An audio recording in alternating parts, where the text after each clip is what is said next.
Hola a todos, bienvenidos a una nueva entrevista de esta serie de entrevistas que se llama literalmente sobre libros que se han escrito en el último año y medio, 2020 y los 3 meses de 2021 que llevamos. Sobre todo son libros que particularmente me parecen interesantes, que creo que pueden parecerle interesantes a otras personas, porque hablan de cuestiones que están en la agenda o porque plantean cuestiones que quizás nos han planteado o con una perspectiva innovadora, ¿no? Como yo creo que es el caso de la entrevista de hoy. Hoy tengo el placer de tener a Juan Costa en este programa. Él es jurista especializado en el asesoramiento jurídico de empresas. Fue ministro de Ciencia y Tecnología entre 2003 y 2004 y posteriormente estuvo en el Fondo Monetario Internacional. Hoy en día es responsable global de la División de Sostenibilidad y Cambio Climático de la consultora Ernst & Young. Y le entrevisto para presentar su nuevo libro que tengo aquí y que he tenido el placer de hojear, que se llama Multicapitalismo, y que creo que a la gente que me sigue le va a parecer curioso.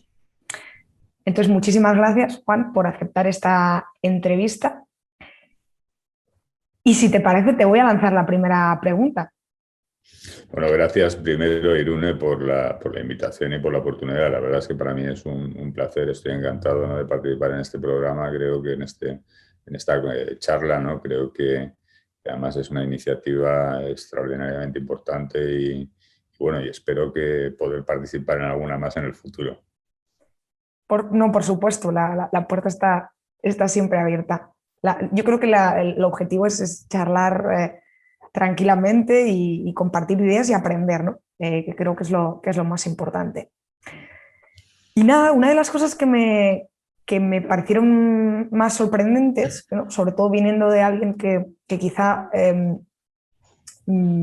estoy errada y entonces me corregirás, pero de alguien que creo que se autodefine como liberal, ¿no?, es poner encima de la mesa, bueno, que quizá el capitalismo está en crisis porque se ha perdido la fe en este sistema, ¿no? Entonces, la primera pregunta probablemente sería, pues, ¿por qué crees que el capitalismo está en crisis y por qué crees que la gente ha perdido la fe en este sistema, que por otro lado yo creo que es el sistema que más prosperidad ha generado en el mundo?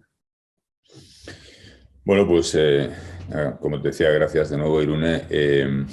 Creo que el capitalismo está en crisis, sobre todo en términos de confianza en el sistema. Como decías, durante los últimos 40 años, el capitalismo que hemos vivido, que ha sido el responsable de una ola de prosperidad sin precedentes, que ha conseguido que 3.000 millones de personas de países como China e incluso la India, otras economías como las economías comunistas, se hayan incorporado a la economía de mercado. El capitalismo se ha convertido en la ética global desde el punto de vista económico. Prácticamente la totalidad del mundo vive en la economía de mercado hoy. Y eso ha hecho que a través de la globalización, que se produce sobre todo con la caída del muro de Berlín a finales de la década de los 80, se produzca una ola de prosperidad, como decía, sin precedentes.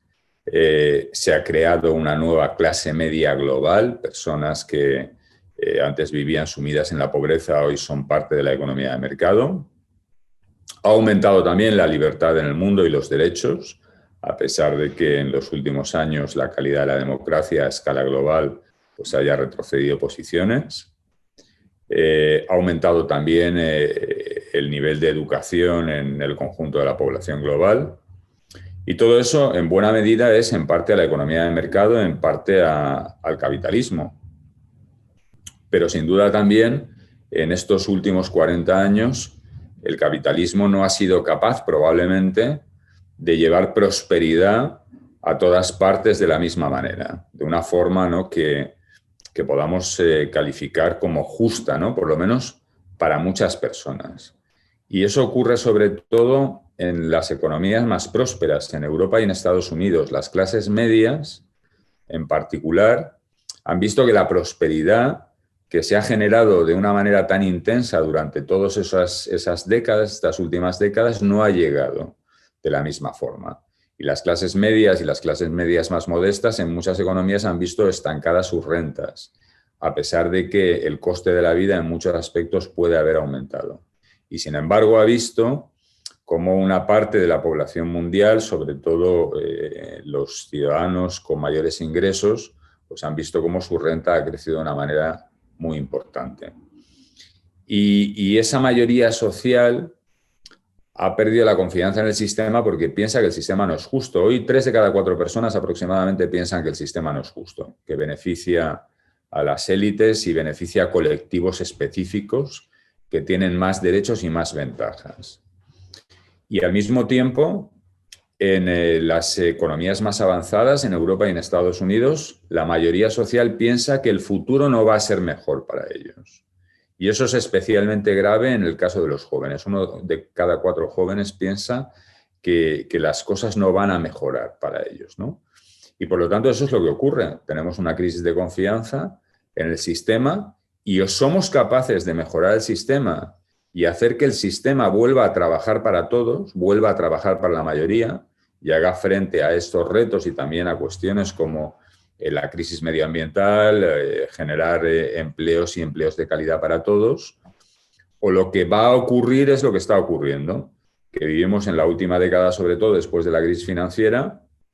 El descontento social se ha traducido en una ola de caos político en el mundo, en una ola de descontento social y en una ola donde en muchas economías, en muchos países, incluido España, bueno, pues han triunfado populismos, han nacido populismos de izquierdas o de derechas que intentan capitalizar el descontento social y con un objetivo en ocasiones que es bueno, pues, acabar con las instituciones, ¿no?, que forman parte de nuestros sistemas democráticos. Como forma de solucionar esa crisis de confianza que comentabas, propones un viraje hacia el multicapitalismo. Es verdad que quizá una persona, para entender qué propones con el multicapitalismo, necesitaría leerse, ¿no?, todo el libro entero. Creo que es más complejo de lo que parece, o por lo menos quizá a personas que no tenemos tanto bagaje en economía, quizá nos ha costado o nos puede costar más. Entonces me gustaría pedirte si podrías explicarnos en qué consiste concretamente esa propuesta del multicapitalismo, cómo se puede, mejor dicho, materializar.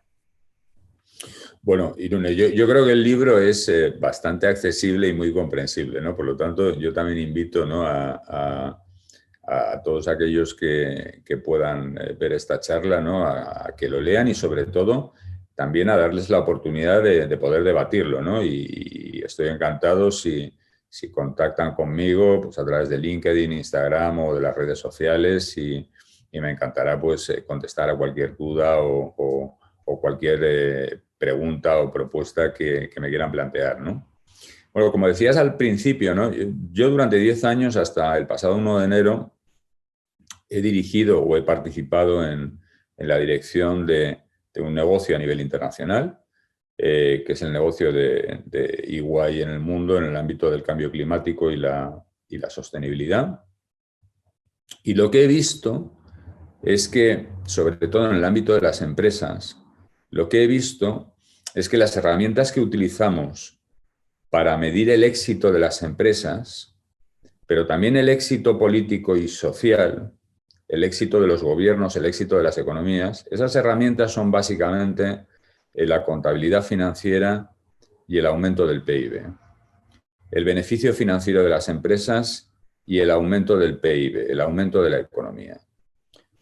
Y hemos identificado estas métricas o estas herramientas, las hemos considerado como las herramientas que miden el valor y la prosperidad. Es decir, entendemos que si una empresa crea beneficio financiero, tiene beneficio financiero, ya está creando prosperidad para la sociedad. Entendemos que si el PIB aumenta, eso ya supone crear prosperidad para la sociedad. Y eso no siempre es así. De hecho, eso en muchos casos no es así. Y hago aquí un pequeño paréntesis, ¿no? Tú hablabas de de hablar de la crisis de confianza del capitalismo desde una perspectiva liberal. Margaret Thatcher, en 1989, un discurso que pronuncia en la Asamblea General de Naciones Unidas y reivindica la necesidad o reclama la necesidad de conseguir un acuerdo global para luchar contra el calentamiento global.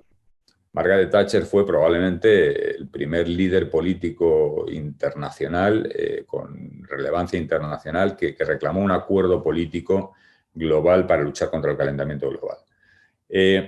Y en su discurso una de las cosas que decía ella era que el mercado debe tener un fin. El fin del mercado es crear prosperidad.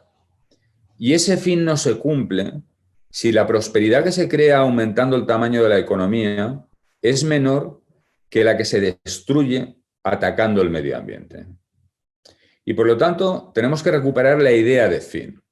Entonces, si una empresa tiene beneficio financiero, pero destruye capital natural, destruye medio ambiente o tiene impactos negativos en la sociedad o no cumple unos fines, puede tener beneficio financiero, pero está destruyendo más prosperidad y más valor para la sociedad del que realmente crea.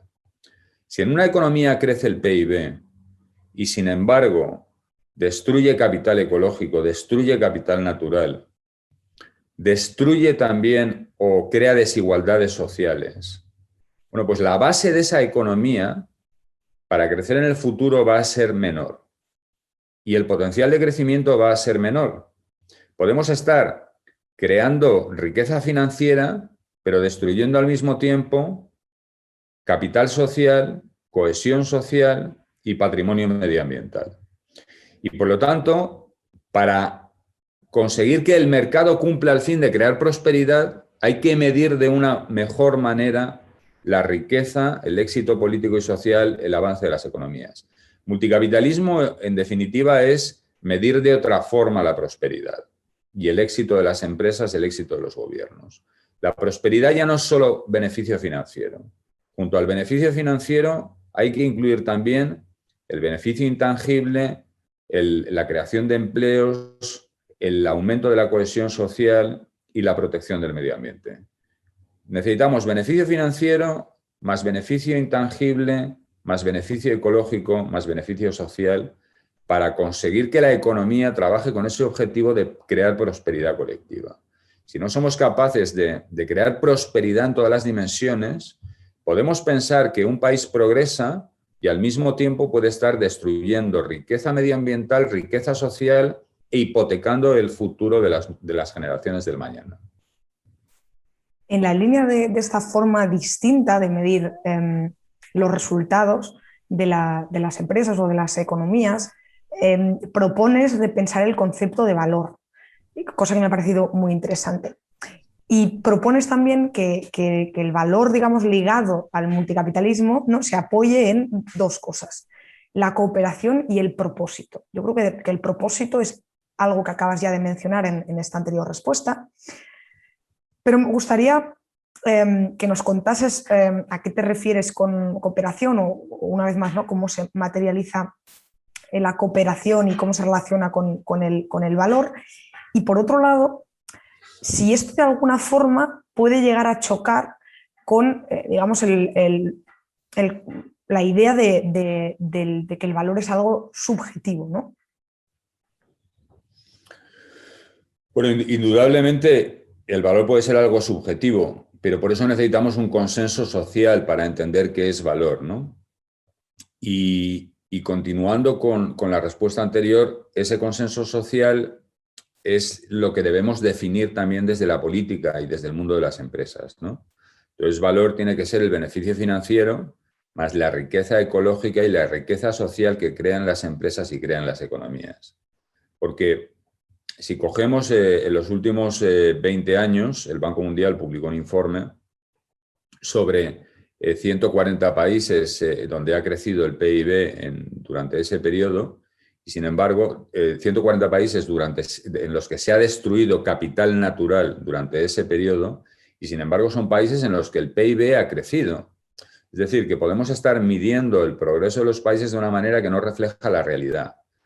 Y eso al final genera una decepción y un descontento social, porque si el PIB crece, pero se destruye valor ecológico y valor social, lo que sentimos las personas o lo que pueden sentir las personas está desconectado de lo que reflejan las estadísticas y los indicadores oficiales. Yo en el libro, como decías, Irune, hago referencia a esos dos principios, ¿no? Que en las economías hoy se crea valor a través de la cooperación y la importancia del propósito.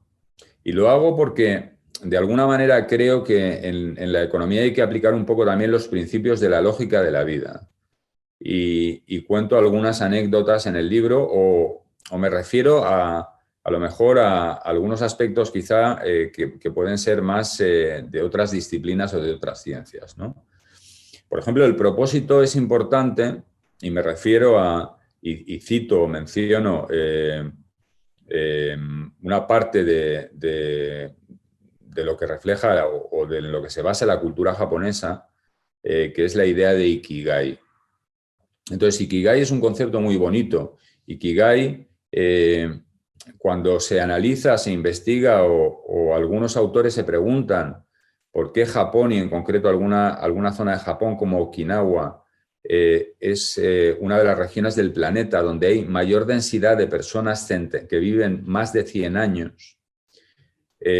Cuando les preguntas a las personas qué es lo que les lleva a vivir más de 100 años, esas personas contestan que es su Ikigai. Ikigai es su razón de vivir, su propósito. El propósito hace que seas capaz de luchar, seas capaz de levantarte cuando tienes un problema, seas capaz de sentirte seguro, de mejorar tu autoconfianza, de progresar, avanzar en la vida. Y esa ilusión y ese propósito es lo que te ancla, porque te da también una función social. Luchas por algo que es más importante que uno mismo, luchas por algo que es importante para todos. Y eso, si lo aplicamos al mundo de las empresas y al mundo de las economías, es exactamente lo mismo. El mayor indicador o el mejor indicador de éxito empresarial es la longevidad de las empresas. Y la longevidad de las empresas está vinculada a la existencia de un propósito. Cuando una empresa solo busca ganar dinero para sus accionistas y no tiene un propósito social, esa empresa es menos longeva. Y hay estudios que avalan esto, ¿no? En el libro recojo también un estudio de la Universidad de Michigan y de una universidad de Tokio que analiza una muestra muy amplia de empresas centenarias en Japón y en Estados Unidos y empresas no centenarias. Y las empresas centenarias se caracterizan por algo, por el propósito y porque dialogan con su comunidad, hablan por escuchar, ¿no? Que es otra de las cosas que yo creo que en el liderazgo de hoy nos falta, ¿no? Y la cooperación es otro de los principios vinculados a la lógica de la vida. ¿Qué es lo que ha hecho que en la Tierra, en nuestro planeta, exista vida durante más de 3.000 millones de años? La cooperación entre los seres vivos. Es cierto que hay un mecanismo, ¿no?, de la evolución que es la capacidad de los seres vivos de adaptarse a las circunstancias y quienes mejores se adaptan sobreviven. Pero lo que hace que la Tierra sea un planeta habitable, lo que hace que tengamos una estabilidad climática, una estabilidad medioambiental y hace que podamos vivir nosotros, es la cooperación entre el conjunto de los seres vivos, que es lo que crea las condiciones para que el planeta sea habitable, ¿no? Hay un libro fantástico que yo recomiendo, ¿no?, y que es un libro extraordinario y a mí me ha influido mucho en mi visión de la economía, que es un libro de James Lovelock que se llama La venganza de la Tierra. Y en ese libro Lovelock, de alguna manera, pues explica la importancia de la cooperación como fenómeno o como mecanismo que es lo que garantiza que el planeta Tierra es habitable, que nuestra casa es habitable. Entonces, si no somos capaces de cambiar un poco nuestra visión de la economía y pensar, como se puede haber pensado en ocasiones, dándole más importancia al hecho de que la lucha y la competición es lo único que mueve la economía, eso es falso. La economía global hoy se mueve de una manera muy importante a través de la cooperación. Los modelos de negocio de las empresas que triunfan se basan en la cooperación. Se basan no en el gen egoísta del interés individual, sino en pensar de qué manera se puede alcanzar el mayor beneficio para todos, porque esa es la mejor manera también de alcanzar el mayor beneficio individual. Tengo un par de preguntas sobre quizá cosas un pelín más concretas, porque creo que es interesante ver cómo se aplica a cuestiones concretas que planteas en el libro. Otra de las cuestiones que me ha parecido, que me ha sorprendido, es cuando mencionas, ¿no?, que este nuevo capitalismo es un capitalismo sin propiedad. Entonces, la pregunta sería, y yo creo que entras bastante en el libro en ello, ¿cómo debe adaptarse la regulación, ¿no?, que suele atribuir, que creo que esto es algo que también mencionabas, que suele atribuir a la inversión en intangibles un valor distinto al valor de mercado, a empresas cuyo capital más importante, que es algo que pones encima de la mesa, es intangible, ¿no? Sobre todo las empresas tecnológicas y este tipo de cuestiones? ¿Cómo regulamos al final? Bueno, yo creo que ese es uno de los grandes retos, ¿no?, que tenemos y que tenemos en economías, además, como la española, ¿no? España es una economía menos intangible que economías como Francia, Finlandia, Estados Unidos o el Reino Unido.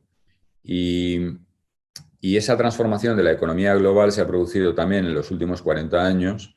Ha sido una transformación silenciosa, no se ha detectado, pero si en países como el nuestro queremos crear empleo para todos y empleo de calidad y recuperar un poco también la ambición del pleno empleo, creo que es muy importante el construir una economía más intangible, ¿no?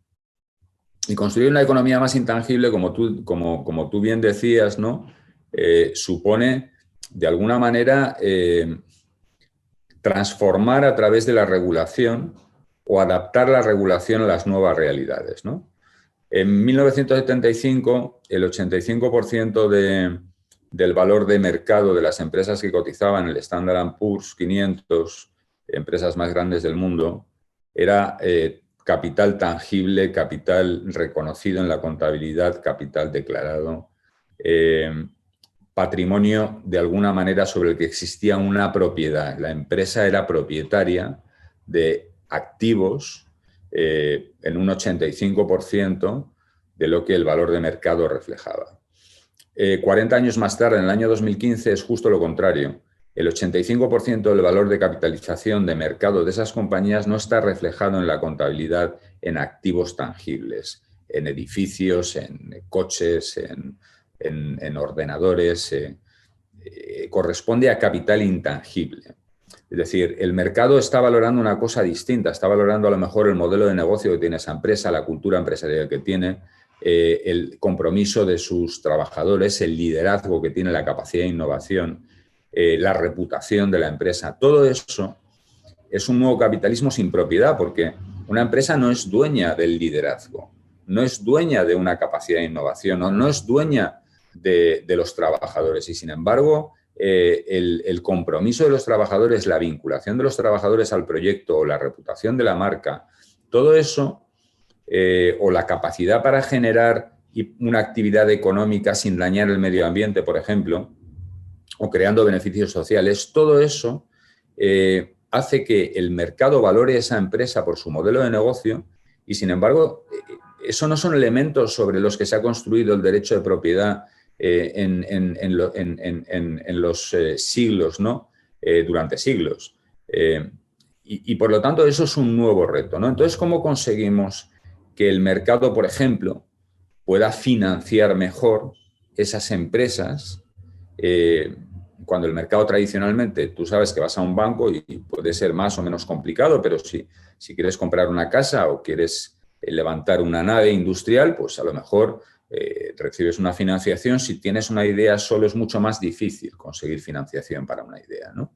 Es mucho más difícil que el sistema financiero acepte como garantías capital sobre el que no hay propiedad, sobre el que es un elemento intangible, más etéreo, ¿no? No está vinculado a lo que tradicionalmente el sector financiero ha financiado, ¿no? Por lo tanto, lo que tenemos que hacer es que la regulación aumente la transparencia y la importancia de ese capital, al menos informando al mercado de una manera mucho más homogénea y comparable sobre cuáles son los elementos que hacen que una empresa triunfe en el mercado, que una empresa cree valor en el mercado. Porque además, si no, la regulación condiciona la mentalidad de los directivos. Si la regulación considera capital un edificio, pero no considera capital a lo mejor una inversión en reputación que puede hacer que esa empresa gane mucho más dinero, o no considera un elemento digno de protección el modelo de negocio de la misma forma, bueno, pues de alguna manera estamos afectando también a la mentalidad de quien gestiona la empresa, ¿no? Porque la regulación tiene un peso muy importante, ¿no?, en la mentalidad empresarial. Y yo creo que esto nos obliga también probablemente en ese nuevo debate o en ese debate social sobre qué es valor, también a pensar un poco si el concepto o la idea que tenemos de la institución y del derecho de propiedad debe evolucionar con esta nueva realidad en la que estamos mucho más preparados o con muchas más garantías para proteger la propiedad tangible, pero la propiedad intangible es una institución menos tratada, menos conocida, menos desarrollada y menos consensuada, ¿no? Si te parece, la última pregunta la voy a dedicar a una cosa que has mencionado durante toda la entrevista y que yo creo que es una de las principales cuestiones que tratas en el libro, que es el tema del medioambiental. Muchas personas dicen, ¿no?, que no es compatible un crecimiento sin límites o un crecimiento extremo, ¿no?, con el concepto de sostenibilidad entendida, ¿no?, como sostenibilidad medioambiental.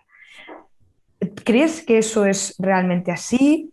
¿Crees que al revés, que el mercado y el crecimiento pueden ser una forma de, digamos, de hacer más sostenible nuestro consumo y hacerlo más, como quizás se diría hoy en día, más eco-friendly? Bueno, creo que esa es, Irune, una grandísima cuestión. Yo creo que hemos vivido engañados de alguna manera, ¿no? Pensar que el crecimiento económico y la protección del medio ambiente eran cosas que estaban en conflicto, cosas que eran incompatibles, que teníamos que elegir entre economía o medio ambiente. Y eso no es así. Realmente eso es una falacia, una mentira que creo que ha contagiado y ha contaminado el debate político y el debate de la economía durante muchísimo tiempo. El medio ambiente es el capital primario de la economía. Todo depende del medio ambiente. Todo el capital que podemos crear, toda la riqueza que podemos crear, depende del capital primario de la economía, que es el medio ambiente. Y por lo tanto, lo que es imprescindible es garantizar que esa infraestructura, que ese capital, que esa base, que esos activos que son necesarios para el crecimiento económico se mantengan. Y por lo tanto no estén deteriorados, porque si queremos ceder a las generaciones del futuro una economía que no esté dañada, una economía que no esté rota, una economía que pueda crecer de forma sostenible, esa economía tiene que tener una base que es el capital medioambiental, el capital natural. Si el capital natural, el principal activo, está dañado, esa economía no va a poder crecer. Si el capital natural se mantiene o aumenta, esa economía va a tener un potencial de crecimiento más alto, más amplio. Y de lo que se trata es de conseguir que la economía y el medio ambiente trabajen juntos en cooperación como socios y que el mercado ayude a crear medio ambiente, ayude a proteger y a crear medio ambiente. Y eso el mercado hasta ahora no lo ha hecho porque no le hemos dado las reglas y los instrumentos, pero podemos hacerlo. Al mercado le tenemos que dar dos instrumentos. Por un lado, decirle qué impactos negativos o qué impactos positivos tienen sobre el medio ambiente las decisiones que toman las empresas o las decisiones que tomamos nosotros cuando consumimos o cuando decidimos que nuestros ahorros, si los tenemos, estén en un banco concreto. Todo eso influye en el medio ambiente, todo eso tiene consecuencias. Y la segunda cosa que tenemos que darle al mercado es un sistema de precios. Si una empresa gana el mismo dinero que otra, pero destruyendo medio ambiente, me parece que es justo que esa empresa pague más impuestos o que la empresa que protege el medio ambiente pague menos impuestos. Si un producto consume más medio ambiente o impacta negativamente en el medio ambiente y otro producto impacta positivamente en el medio ambiente, creo que es lógico que el producto que impacta positivamente en el medio ambiente tenga un IVA más bajo que el producto que impacta negativamente en el medio ambiente. Y con eso lo que vamos a conseguir es que el propio mercado proteja y cree capital ecológico, porque si la actividad económica protege y crea capital ecológico y eso va a suponer que se pagan menos impuestos en esos casos, pues eso obviamente va a hacer que el conjunto de la actividad económica haga una transición ordenada y vaya en esa dirección. ¿Por qué tenemos que seguir manteniendo la idea de que hay que gravar a lo mejor la riqueza y las nóminas de un trabajador en lugar de la destrucción de capital ecológico? Probablemente es más importante reducir los impuestos sobre el empleo y tener unos impuestos que graven la destrucción de riqueza medioambiental o el consumo irresponsable e insolidario de medio ambiente, porque si no le ponemos un precio al medio ambiente, puede haber personas que se beneficien por encima de la cuota de medio ambiente a la que tienen derecho y el resto de los ciudadanos están perdiendo calidad de vida y están perdiendo de alguna manera unos recursos que pertenecen al conjunto de la sociedad. Bueno, pues la verdad que ha sido muy interesante. Como decía en un inicio, a mí me pareció que este libro daba una perspectiva distinta, por lo menos a lo que yo había leído hasta el momento. Y creo que así lo hemos estado desgranando en esta entrevista. Así que solo me queda recordar que lo pueden adquirir. Este libro lo ha publicado Deusto. La verdad es que Deusto publica grandes libros. Muchos de ellos los estoy entrevistando yo. Y espero que si les gusta también me lo hagan saber, al igual que si les apetece que entreviste a alguna otra persona o hay algún otro libro que les parece interesante. Y muchísimas gracias, de verdad, Juan. Ha sido un placer tenerte aquí. Muchísimas gracias, Irune. Gracias por la oportunidad y enhorabuena por esta iniciativa tan importante, tan extraordinaria. Gracias.